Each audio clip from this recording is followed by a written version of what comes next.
दोस्तों, जय हिंद, जय भारत। मैं अमित कुमार सिंह आपका अमित सिविल सर्विसेज एकेडमी में बहुत बहुत स्वागत करता हूं। दोस्तों, हमारे चैनल पर आप daily, monthly, yearly Bihar current affairs देख सकते हैं।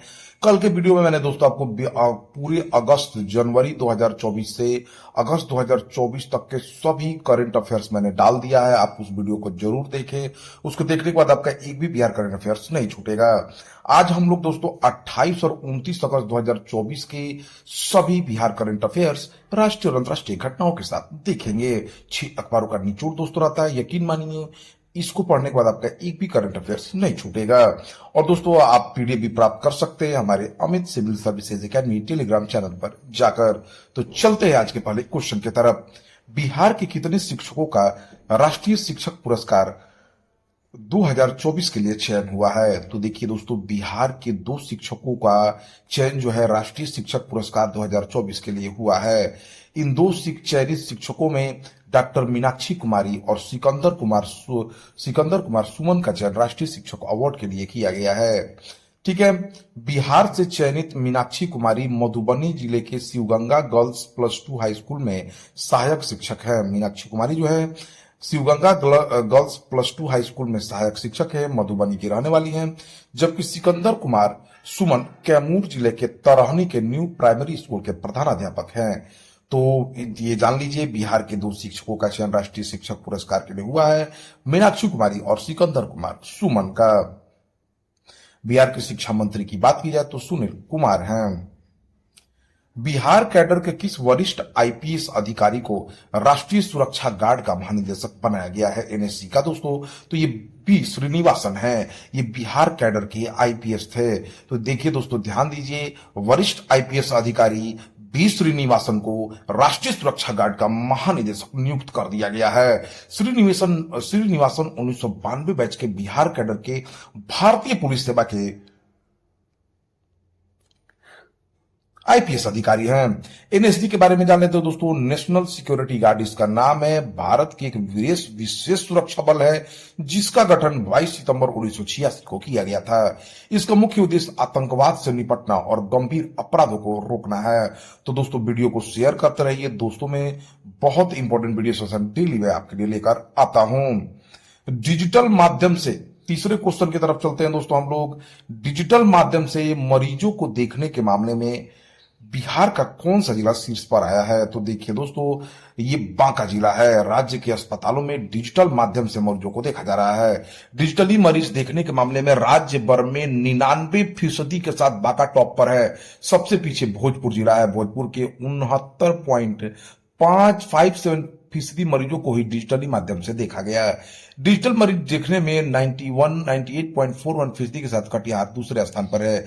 देखिए दोस्तों, डिजिटल माध्यम का मतलब क्या हुआ? आप टेली सेवा समझ लीजिए।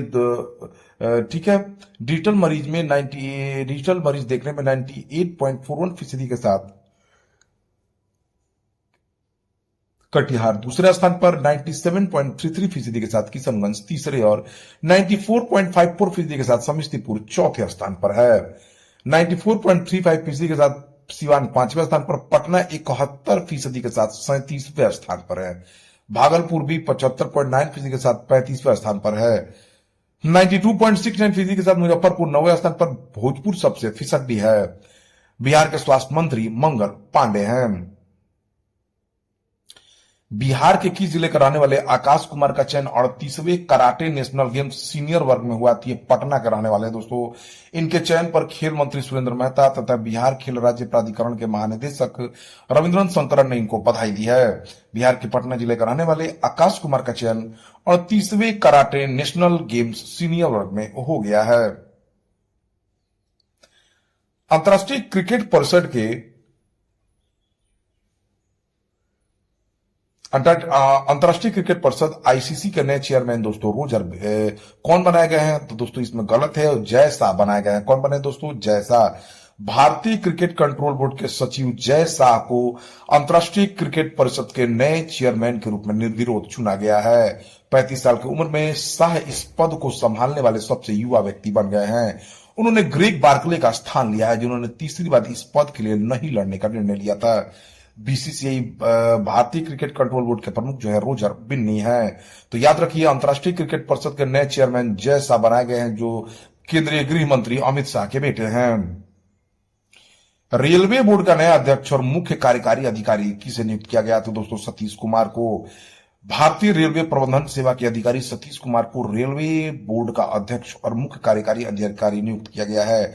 वर्तमान में वह फ्रैक्शन एंड रोलिंग के रूप में कार्यरत है। उनकी नियुक्ति अगले महीने 1 सितंबर से प्रभावी होगी। रेलवे में पहली बार कोई अनुसूचित जाति के अध्यक्ष बनेंगे सतीश कुमार। रेलवे मंत्री भारत के अश्वनी वैष्णव हैं। कौन से भारतवंशी एप्पल के मुख्य वित्तीय अधिकारी बने हैं? ये केविन पारेख बने हैं दोस्तों। अमेरिका टेक दिग्गज एप्पल इंक ने भारतीय मूल के इंजीनियर केविन पारेख को अपना नया मुख्य वित्तीय अधिकारी नियुक्त किया है। वह लूका मिस्ट्री की जगह लेंगे। 52 वर्षीय केविन पारेख ने मिशिगन विश्वविद्यालय से इलेक्ट्रिकल इंजीनियरिंग में स्नातक की उपाधि प्राप्त की है और बाद में शिकागो विश्वविद्यालय से एमबीए की डिग्री प्राप्त किया है उन्होंने। भारतीय एयरटेल ने हाल ही में म्यूजिक सहित अन्य सेवाओं के लिए किसके साथ साझेदारी की है? तो दोस्तों एप्पल के साथ। भारतीय एयरटेल ने इस साल के अंत में भारत में ग्राहकों के लिए एप्पल म्यूजिक और एप्पल टीवी प्लस के लिए विशेष ऑफर लाने के लिए एप्पल के साथ साझेदारी की है। टेलीकॉम कंपनी ने हाल ही में कहा कि भारतीय एयरटेल ने इस साल के अंत में भारत में ग्राहकों के लिए एप्पल म्यूजिक और एप्पल टीवी प्लस के लिए विशेष ऑफर लाने के लिए एप्पल के साथ साझेदारी की है।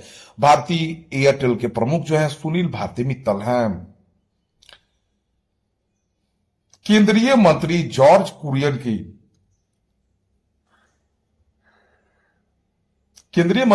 कुरियन किस राज्य से राज्यसभा के लिए निर्विरोध निर्वाचित हुए हैं? तो मध्य प्रदेश से दोस्तों। केंद्रीय मत्स्य पालन, पशुपालन और डेयरी राज्य मंत्री जॉर्ज कुरियन को मध्य प्रदेश की एकमात्र राज्यसभा सीट से निर्विरोध निर्वाचित घोषित किया गया है। केंद्रीय मंत्री ने एमपी के मुख्यमंत्री डॉक्टर मोहन यादव और भाजपा प्रदेश अध्यक्ष बीडी शर्मा की उपस्थिति में राज्य विधानसभा पहुंचे और रिटर्निंग ऑफिसर अरविंद शर्मा से निर्वाचित होने का प्रमाण पत्र प्राप्त किया। तो केंद्रीय मत्स्य पालन, पशुपालन और डेयरी राज्य मंत्री जॉर्ज कुरियन को मध्य प्रदेश की एकमात्र सीट से राज्यसभा निर्वाचित किया गया है। उत्तर प्रदेश के लखनऊ मंडल के अंतर्गत आने वाले कितने रेलवे स्टेशनों के नाम बदल दिए गए हैं? देखिए दोस्तों, उत्तर प्रदेश के अमेठी जिले में लखनऊ मंडल के अंतर्गत आने वाले 8 रेलवे स्टेशनों के नामों को आधिकारिक रूप से बदल दिया गया है। यह परिवर्तन केंद्रीय रेल मंत्रालय ने मंगलवार को अधिसूचित किया। अमेठी क्षेत्र में आने वाले मशहूर निहालगढ़ रेलवे स्टेशन का नाम बदलकर महाराजा बिजली पासी रेलवे स्टेशन कर दिया गया है। कसीमपुर हाल्ट का नाम जायस सिटी कर दिया गया है। जायस का नाम गुरु गोरख धाम कर दिया गया है।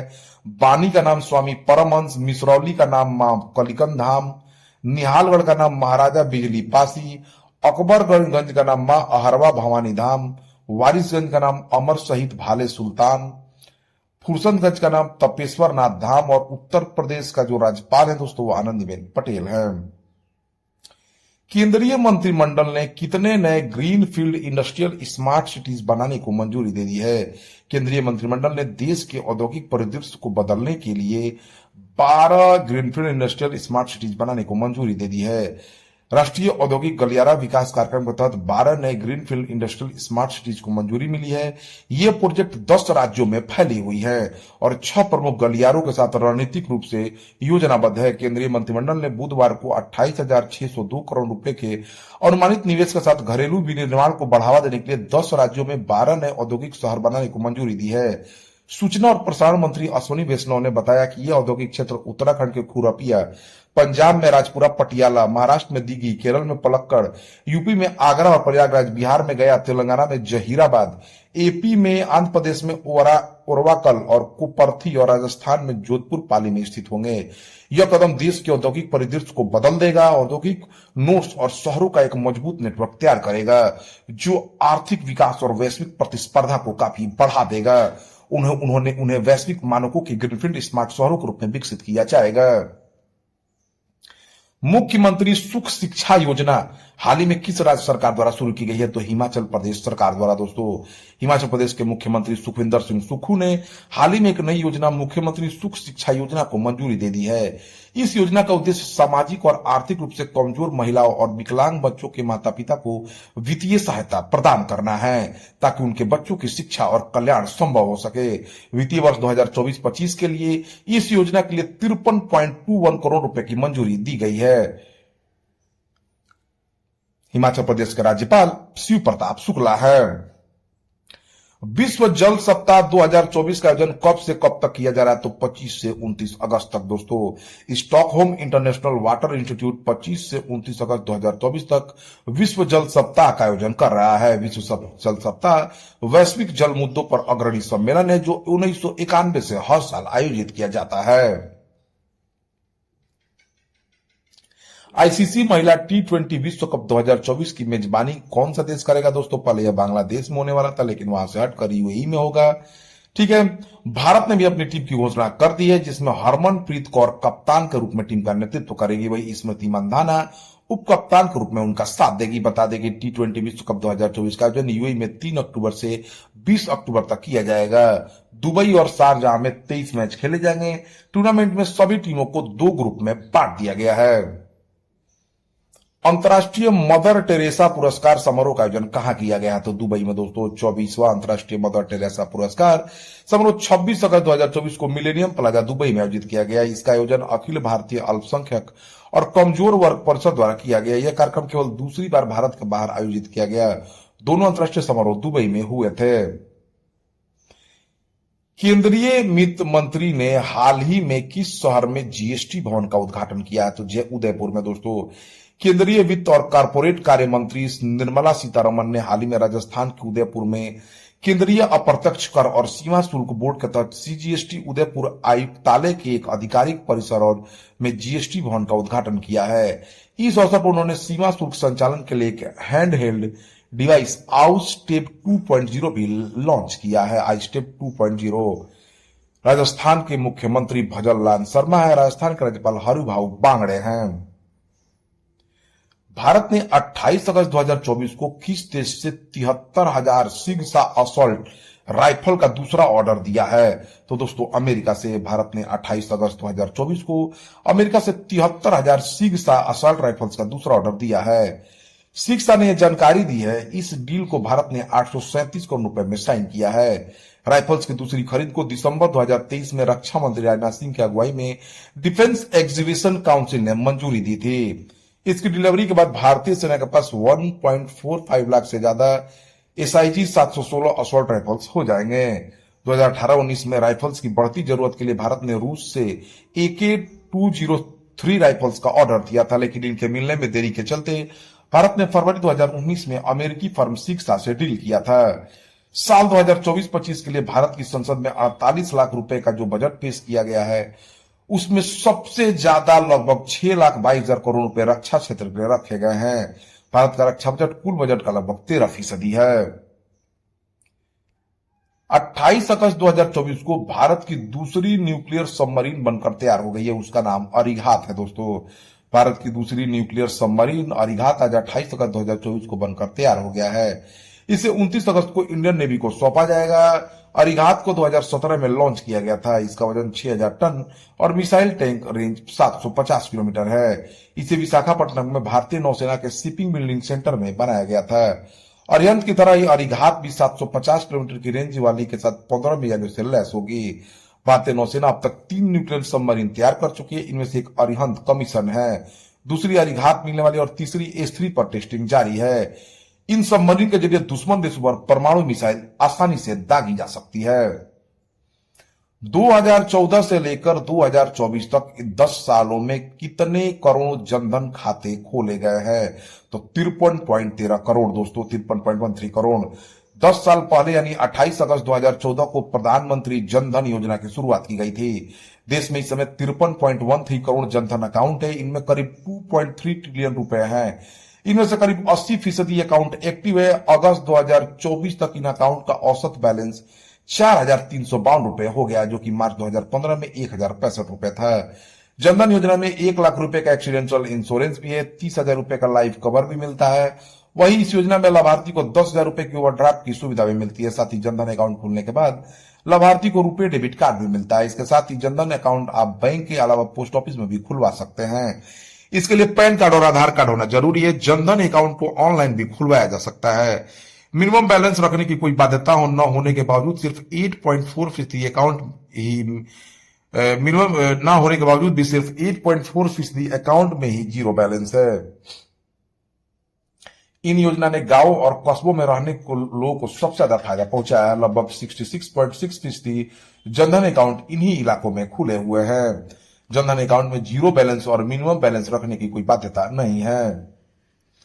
ग्राहकों को तुरंत लोन उपलब्ध कराने के लिए आरबीआई ने यूपीआई की तर्ज पर किस इंटरफेस को लॉन्च करने की घोषणा की है? तो दोस्तों उसका नाम है यूनिफाइड लैंडिंग इंटरफेस। भारतीय reserve bank unified payment interface यानी यूपीआई के बाद अब राष्ट्रीय स्तर पर यूनिफाइड लैंडिंग इंटरफेस लॉन्च करने की तैयारी कर रहा है। आरबीआई गवर्नर शक्तिकांत दास ने सोमवार 26 अगस्त को इसकी जानकारी दी है। यूएलआई के पायलट प्रोजेक्ट को सफलतापूर्वक पूरा कर लिया गया है। यूएलआई प्लेटफॉर्म पर सरकार डायरेक्ट निगरानी रखेगी। जैसे अभी आप पिन डालकर यूपीआई से तुरंत पेमेंट पा लेते हैं, ठीक उस तरह पिन डालकर लोन ले पाएंगे, वह भी आपके बैंक अकाउंट से लिंक होगा। यूनिफाइड लैंडिंग इंटरफेस लोन लेने के पूरे सिस्टम को आसान बनाने, क्रेडिट प्रोसेसिंग में लगने वाले समय और पेपर वर्क को कम करने के लिए डिजाइन किया गया है। 8वीं एशियाई हॉकी चैंपियंस ट्रॉफी में भारतीय टीम की अगुवाई कौन करेंगे? तो दोस्तों देखिए, भारतीय टीम की अगुवाई हरमनप्रीत सिंह करेंगे। हॉकी इंडिया ने 8वीं पुरुष एशियाई चैंपियनशिप ट्रॉफी 2024 के लिए हरमनप्रीत सिंह की अगुवाई में नई राष्ट्रीय पुरुष हॉकी टीम की घोषणा की है। 8वीं पुरुष एशियाई चैंपियंस ट्रॉफी 2024 का आयोजन 8 से 17 सितंबर 2024 तक पीपुल्स रिपब्लिक ऑफ चाइना के इनर मंगोलिया के हुलुनबुई शहर में किया जाएगा। ठीक है, भारत पुरुष एशियाई चैंपियंस ट्रॉफी की गत चैंपियन है, जिसने 2023 में चेन्नई में 7वां संस्करण जीता है। फॉर्म में चल रहे भारतीय कप्तान हरमनप्रीत सिंह, जो 2024 पेरिस ओलंपिक में सबसे ज्यादा गोल करने वाले खिलाड़ी थे, भारतीय टीम की अगुवाई करेंगे। मिडफील्डर विवेक सागर प्रसाद को टीम का उप कप्तान बनाया गया है। यह पहली बार है जब भारतीय हॉकी टीम अपने दिग्गज गोलकीपर पीआर श्रीजेश के बिना खेलेगी। 2024 पेरिस ओलंपिक के बाद सेवानिवृत्त हो गए हैं। भारतीय हॉकी टीम के कोच ग्रेग फुलटन हैं।